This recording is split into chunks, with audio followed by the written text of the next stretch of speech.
hace un tiempito uno de ustedes se comunicó conmigo con alguna de las inquietudes que tenía, que le llamaba la atención por ahí conocer o saber qué era lo que veníamos haciendo. Y bueno, en base a eso fue que hicimos esta placa y vamos a comentar un poquito que es lo que me parece a mí importante que sepan, fundamentalmente con lo que tiene que ver la atención prehospitalaria. Nosotros en Ejército tenemos la particularidad de trabajar prácticamente como un sistema de salud idéntico al sistema de salud del ámbito civil. Hay algunas particularidades que dependen del ambiente geográfico particular donde nosotros nos desempeñemos, ¿sí? ¿Esto qué quiere decir? Ejército ocupa, como ustedes saben, todo el territorio nacional, y en base a donde se desempeñen, hay algunas que otras actividades particulares de ese sector. Soy un poco más claro. Todas las unidades de Mendoza, de Neuquén, de todos los que se encuentran sobre el sector de cordillera hacen actividad militar de montaña, ¿sí? Quienes nos desempeñamos en el ámbito de la salud, preparamos nuestros botiquines, por ejemplo, para atender patologías que se pueden suceder en ese sector. Entonces, si nosotros pensamos en los sectores de alta montaña, donde la patología que por ahí puede prevalecer es la hipotermia o algunas otras cuestiones que están relacionadas a eso, armamos nuestros botiquines para solucionar problemas que puedan surgir en ese lugar. Por ejemplo, el año pasado, en septiembre, estuvimos en Primeros Pinos, en Neuquén, realizando actividad militar de montaña, y los preparativos desde el punto de vista sanitario iban relacionados a lo que podía surgir en ese sector. Cuando íbamos a hacer alguna otra actividad como paracaidismo o descenso de helicópteros o demás, ahí prevalece mayormente la probabilidad de una fractura, de una hemorragia. Entonces nosotros lo que hacíamos era preparar el botiquín en base a esa actividad, ¿sí? En base a prevenir fracturas y prevenir hemorragias, ¿sí? Teniendo en cuenta que son dos sectores los que nosotros consideramos como para brindar una atención, que es el sector prehospitalario y el sector intrahospitalario. Nosotros, dada esa situación, tenemos determinadas características o particularidades. La atención prehospitalaria siempre es una atención de sostén, es decir, para darle una posibilidad de sobrevida a la persona que la está recibiendo, para que llegue al hospital, y con recurso limitado. ¿Qué quiere decir eso? No tenemos las mismas cantidades de recursos que podemos tener en el intrahospitalario o dentro del hospital. Esta atención prehospitalaria es la que justamente hace la Brigada de Búsqueda y Rescate también, ¿sí? Una atención de sostén para brindar una mayor probabilidad de sobrevida a la persona que recibe esa atención con recursos limitados. Uno no puede salir con la farmacia o el hospital al hombro, entonces eso es lo que tiene que hacer. Entonces, por ahí la particularidad de la sanidad militar es que la sanidad militar tiene lo podemos definir en tres escalones, ¿sí? Pero la mayoría de las salidas al terreno que hace, como lo que yo les comentaba, que íbamos a la montaña, o a hacer paracaidismo, o a hacer descenso de un helicóptero, las atenciones son en el ámbito prehospitalario, como le comentaba recién, de sostén y con recurso limitado, ¿sí?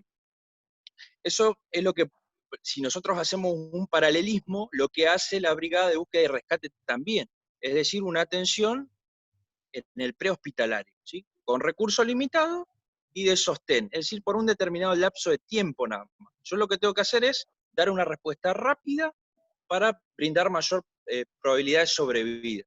Después tenemos un sector que se realiza en el cuartel. Yo ahora, por ejemplo, estoy en el cuartel, que es más, si uno lo hace al paralelismo con el ámbito civil, de la índole de una salita de primeros auxilios, ¿sí? Nosotros acá tenemos un poquito más de complejidad, no podemos resolver situaciones de gran complejidad, como por ejemplo quirúrgicas, pero sí alguna cuestión de atención de mayor complejidad del prehospitalario, es decir, un vendaje, administrar por ahí una medicación, y ahí se termina todo, igual que una salita de primeros auxilios.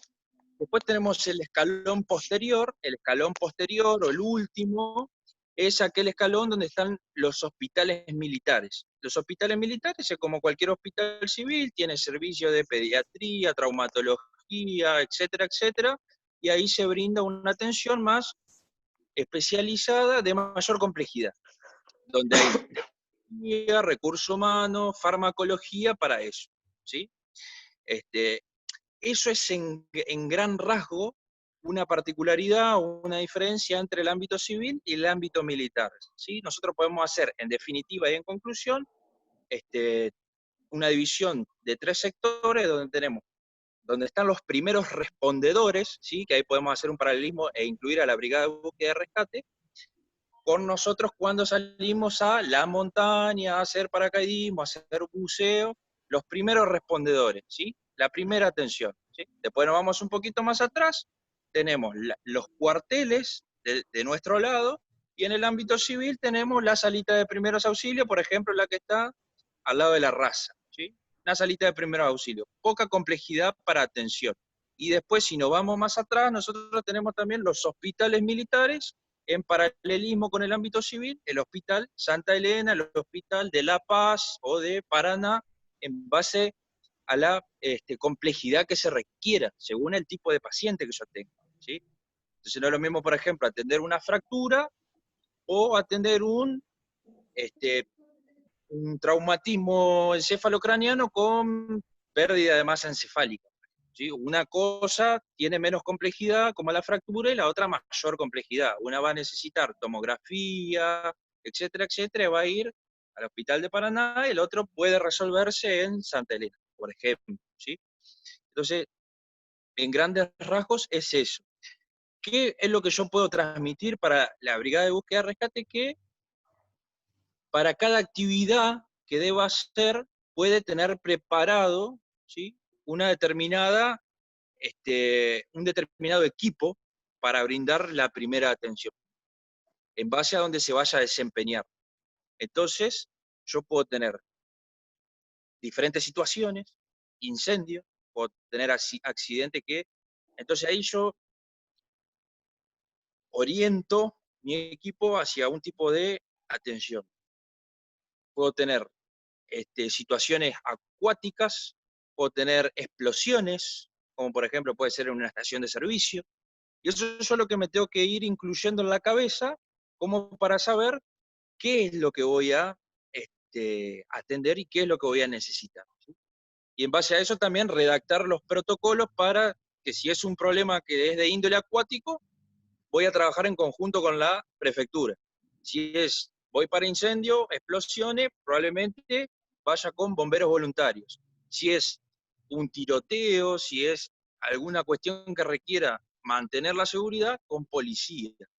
Esas son las cuestiones que nos tienen que ir surgiendo a nosotros en la cabeza, las preguntas, nos tienen que ir surgiendo las preguntas, y nosotros debemos darle respuesta a esas preguntas, a través de la creación de protocolos y a través de la conformación de mecanismos de acción. Entonces, es importante la capacitación constante y fundamentalmente en el aspecto sanitario, los protocolos para cada situación, los ejercicios de situación, yo estimo que deben estar haciendo algunos ejercicios para evacuación, simulacros de diferentes índoles, y generar los interrogantes, ¿sí? ¿Qué pasa si hay una explosión? ¿Cómo la resuelvo? ¿Qué pasa si hay un accidente, por ejemplo, un accidente automovilístico que está relacionado con un colectivo, que hay múltiples víctimas? ¿Cómo lo resuelvo? ¿Sí? Y esos interrogantes también deben ser respondidos por los mismos integrantes de la brigada. que deben proponer y armar los protocolos como para resolver esas interrogantes. Bueno, entonces, en base a todo esto, es que a mí me parecía, digamos, como puntapié inicial, en esta, espero que sea la primera de varias charlas, poder hablar del triage, ¿sí? No sé si por ahí han tenido la posibilidad de conocer o hablar o ver el triage, pero hablar un poquito de triage como para ver qué hacer en el caso de que se ha superado el respondedor, el rescatista, el proveedor de la primera atención por una situación de múltiples víctimas, para saber cómo actuar y qué es lo que hacer en ese caso. Entonces, bueno, esta es la placa donde se encuentra la carátula, digamos, ¿no? Situaciones con múltiples víctimas, ¿sí? Ahí arriba a la derecha dice, la calidad comienza con la formación, ¿sí? Y hay un cirujano norteamericano, un cirujano militar, que nació en 1844 y murió en 1908, que se llama Nicholas Sen.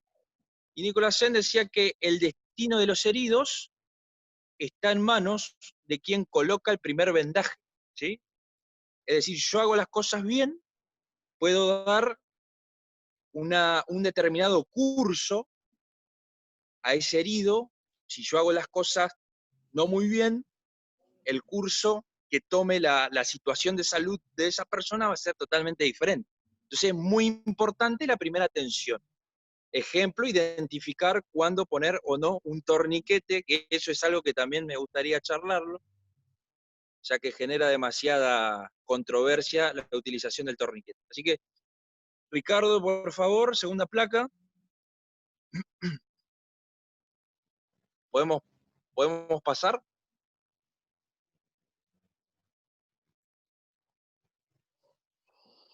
Ahí va enseguida.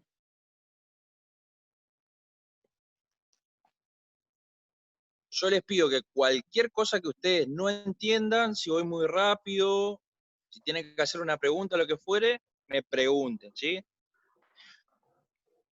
Bueno, ¿qué es lo que yo me propongo como objetivo? Poder transmitir la importancia del triage en eventos con múltiples víctimas y desastres, ¿sí? ¿Alguien me puede responder, por favor? Habiliten los micrófonos y la idea es que esto sea un ida y vuelta. ¿Cuándo una persona, un rescatista debe hacer triage? Dejo unos segunditos a ver si alguien se anima a responder. ¿Con cuántas personas creen que se debe hacer triage? Escúchame, discúlpame que te interrumpa. Acá en Barrio Fátima, al fondo, para el campo, hay un accidente. Si alguno de los de la jefatura me está escuchando, que pueda venir. Ahí avisa al grupo yo. Llegó la ambulancia, que venga rápido. Discúlpame, me voy a ver allá.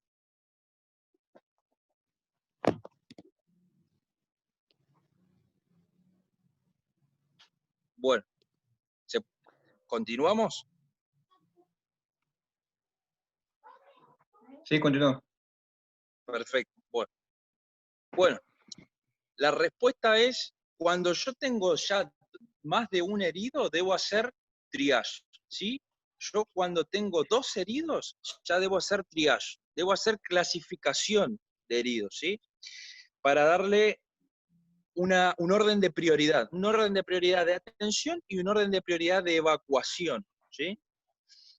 Segundo objetivo, identificar los elementos, porque yo debo tener elementos como para poder realizarlo, los elementos necesarios para un triage adecuado. Y el tercer objetivo, determinar el método de triage más adecuado para una determinada circunstancia. Es decir, la brigada de búsqueda y rescate debe seleccionar el método de triage que más crea adecuado para poder que todos, digamos, hablen el mismo idioma, y en el caso de que surja algo como lo que surgió recién, por ejemplo, determinar quién necesita una primera atención y una primera evacuación. Vamos con la tercera placa.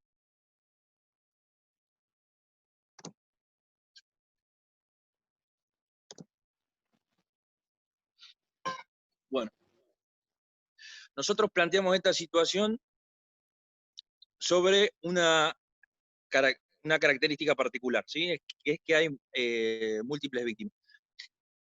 ¿Qué es una situación con múltiples víctimas? Es aquella que resulta de un número de víctimas lo suficientemente elevado como para alterar el trabajo normal de los servicios de emergencia y de la atención de salud. La demanda es masiva, ¿sí? Accidente automovilístico, gran cantidad de personas.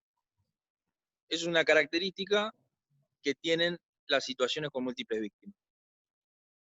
Punto número 2, dice, el desastre, ¿sí?, ocurre cuando una organización o sociedad pierde la capacidad de respuesta. Nosotros, si hacemos un paralelismo, lo traemos a lo que actualmente está pasando a nivel mundial, podemos establecer con seguridad que Italia o España, en las partes o en los picos más complicados de la pandemia, estuvieron en desastre, ¿sí?, cuando hubo esta organización o sociedad que perdió la capacidad de respuesta. Se vio superada su capacidad de respuesta sanitaria, por lo cual sucedió eso.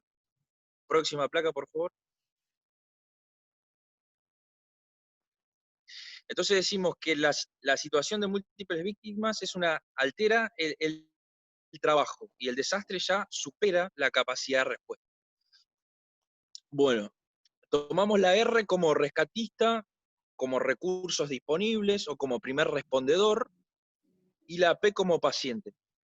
Ahí tenemos 7 pacientes, dice, el rescatista o el recurso está en condiciones de brindar tratamiento para todos los pacientes. Situación 1 de 3. Vamos con la próxima. Ahí nosotros ya en la situación 1 de 3 tenemos una situación con múltiples víctimas. Situación 2 de 3 tenemos triage y tratamiento para todos. Clasificación óptima y tratamiento para todos los pacientes. Y pasamos a la placa número 3, a la situación 3 de 3, perdón. Los recursos están sobrepasados. Ahí no encontramos una situación que estaba definida en la placa anterior como desastre, ¿sí? Pasamos a la próxima.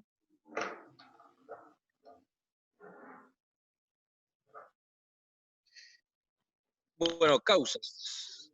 Cuando hablamos de causas antrópicas, ¿sí? Antropos, viene del antrópico, viene del griego antropo, que significa hombre. Entonces, esto es un desastre causado por el hombre, cuando hay derrames químicos, intoxicaciones masivas, incendios, accidentes de gran magnitud. Tenemos situaciones con múltiples víctimas que debemos dar respuesta. Vamos con la próxima placa. Causas de situaciones con múltiples víctimas naturales. Ahí tenemos ejemplos. En la ciudad de Santa Elena, ¿qué podemos ubicar? Tormentas, inundaciones, etcétera. Vamos con la próxima placa. Lo tenían que haber escuchado por la radio. Bueno, ahí en esa placa vemos triage prehospitalario, ¿sí? Nosotros tenemos un triage hospitalario y un triage prehospitalario. En el triage o sea, supónganse que alguien llega con un dolor de cabeza a la guardia del hospital, y a los 15 minutos llega alguien con una fractura con hemorragia. ¿A quién van a atender primero? A la hemorragia. Exactamente, porque se establece un orden de prioridad, ¿sí? Independientemente del tiempo que haya llegado. Ese es un triage intrahospitalario, ¿sí?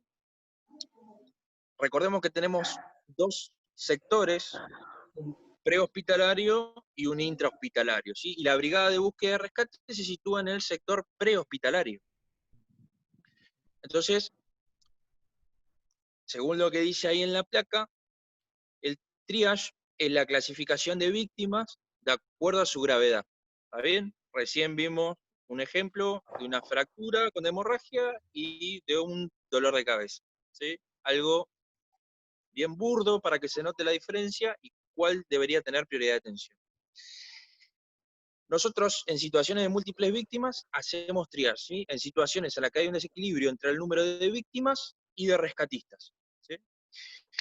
Vamos a la próxima placa, por favor. Bueno, la clasificación, decía anteriormente, marcará la prioridad de atención y de evacuación, ¿sí? El origen de la palabra triage, en realidad viene del otro cirujano militar, proviene del vocabulario francés triage, que el significado es clasificación. Bueno, esto ahí hay una reseña histórica, dice que las guerras napoleónicas fueron la que albergaron a este médico en combate, y que justamente ahí fue que tuvo que aplicar esta clasificación para dar un orden de prioridad a los heridos. Abajo establece que el sistema de atención a los militares es independientemente del grado, ¿sí? No es que porque uno era general y el otro era soldado raso, le iba a dar atención primero al general. No, para nada. La prioridad de atención va por la gravedad de su estado de salud. ¿Pasamos a la próxima?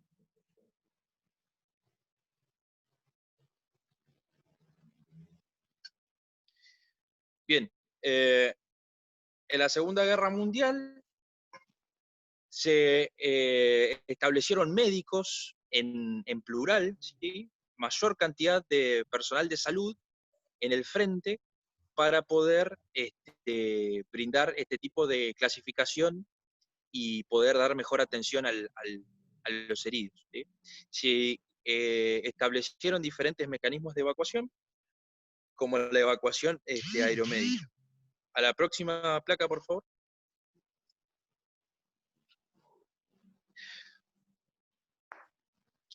Un poquito de lo que le comentaba anteriormente. Nosotros en la primera línea o la primera atención es con equipo totalmente limitado y con recurso humano limitado. Siempre hablando de una situación de múltiples víctimas donde la cantidad de víctimas supera al respondedor. El tiempo es desconocido hasta la evacuación. Hay veces que puede llegar más rápido, más lento. Lo importante es hacer lo que corresponde en base a la situación de cada uno de los heridos que yo tengo. Pasamos a la próxima, por favor.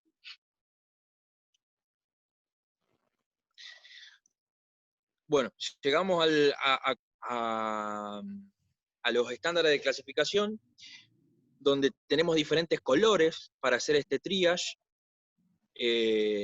Nosotros, en el Colegio Militar de la Nación, donde iniciamos la carrera de salud en ejército, salíamos a los terrenos, a las maniobras, con cintas aisladoras, con cada uno de los colores que se pueden ver dentro de la clasificación. Eso lo incluíamos dentro de los botiquines para que en el caso de que hubiera alguna situación, más allá de los ejercicios que se planteaban, podamos utilizar estos colores para poder clasificar a los heridos. El color negro es una persona que va a morir con o sin atención. El color verde es una persona que va a vivir con o sin atención. El color rojo va a sobrevivir con atención o va a tener un beneficio grande si es tratado. Si no, puede morir, ¿sí? Y después hay un color que no está ahí en la placa, que es el amarillo, que puede esperar un poquito más para ser atendido, ¿sí? El blanco, el objetivo, ¿qué parámetro tengo yo? ¿Qué es lo que tengo que hacer? Ir a buscar el rojo. Yo a una situación con múltiples víctimas, así sean 2, yo voy a buscar el rojo. Yo voy caminando, hay un accidente automovilístico, una moto, ¿no? Algo cotidiano. 2 personas, generalmente sin casco. Observo la situación y voy al rojo. Identifico al rojo y trato primero al rojo. El otro después. ¿Por qué? Porque puede haber alguna situación, como una hemorragia masiva, que lo lleve a morir. ¿Sí? Se define a la hemorragia masiva como aquella hemorragia que implica una pérdida superior al 20% del volumen sanguíneo. Teniendo en cuenta que tenemos 4 litros y medio, 5, depende el índice de masa corporal, con la pérdida de 1 litro 200, nosotros estamos ante la presencia de una hemorragia masiva, ¿sí? Para tener una noción. ¿Cómo sé si pierdo 1 litro, si está la sangre está tirada en el piso? ¿Cómo puedo hacer para identificar eso? Veo una mancha grande, no hay un parámetro de medición porque va a estar en una hemorragia en el medio de la calle, pero ante las pérdidas o las exsanguinaciones grandes, de gran magnitud, voy ahí primero, al rojo, siempre al rojo, ¿sí? Dentro de la clasificación de triage, voy a atender al rojo y resuelvo primero esa situación, después al resto. Ahí hay que establecer también mecanismos de triage, que ahora los vamos a ver, pero algo muy bueno es hablar con las personas. Cuando las personas responden, es porque están conscientes, son capaces de responder a órdenes simples, mueve el brazo, yo ya voy teniendo parámetros, ¿sí? A la próxima placa, por favor.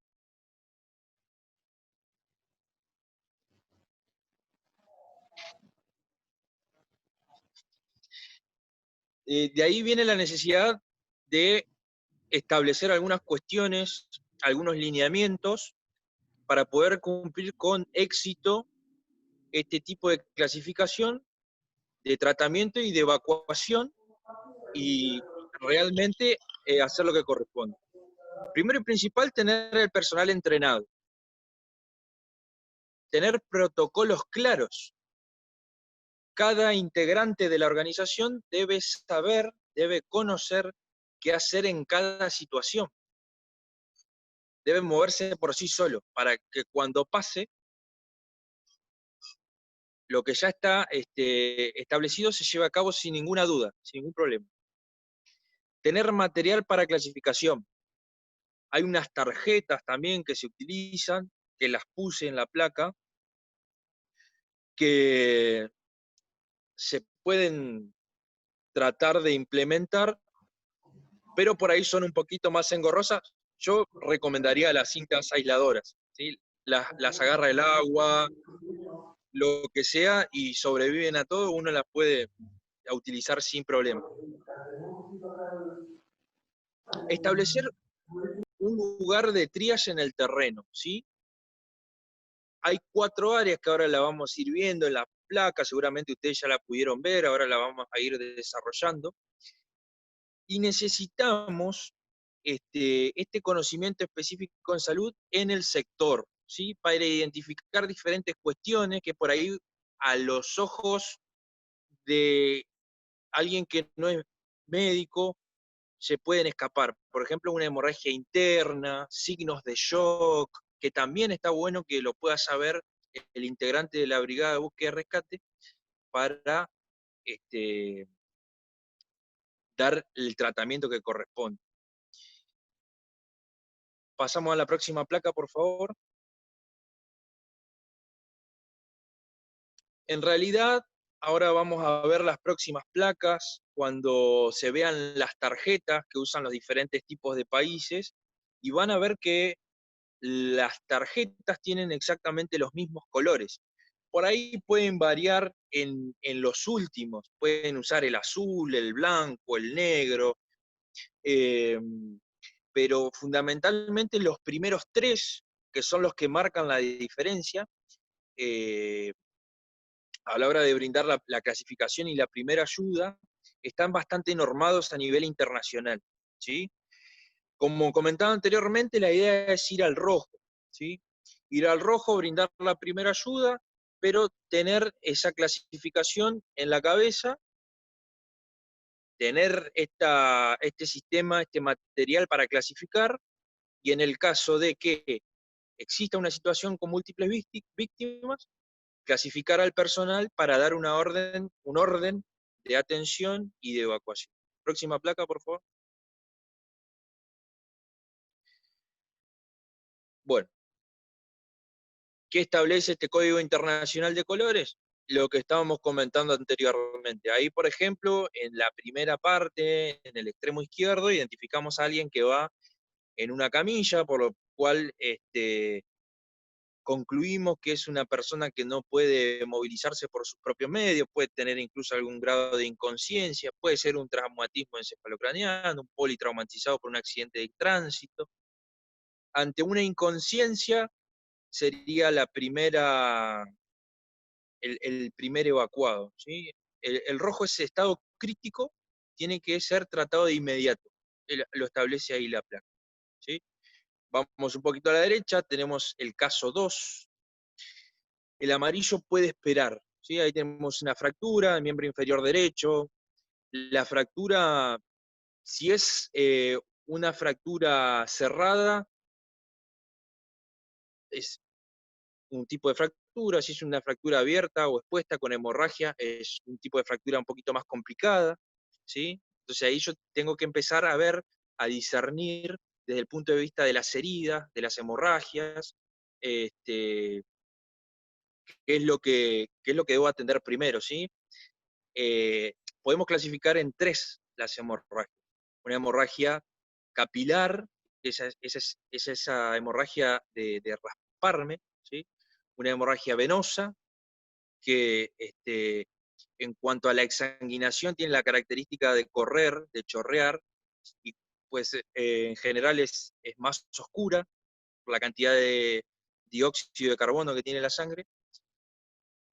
Y una hemorragia arterial. Esa tiene la particularidad de salir de manera intermitente, pulsátil, que es lo que se denomina, con mayor fuerza, y es la que tiene un color rojo más brillante o rutilante, porque está constituida, o la hemoglobina de esa sangre tiene más oxígeno, pero es la que a Gabriel, mí más me preocupa.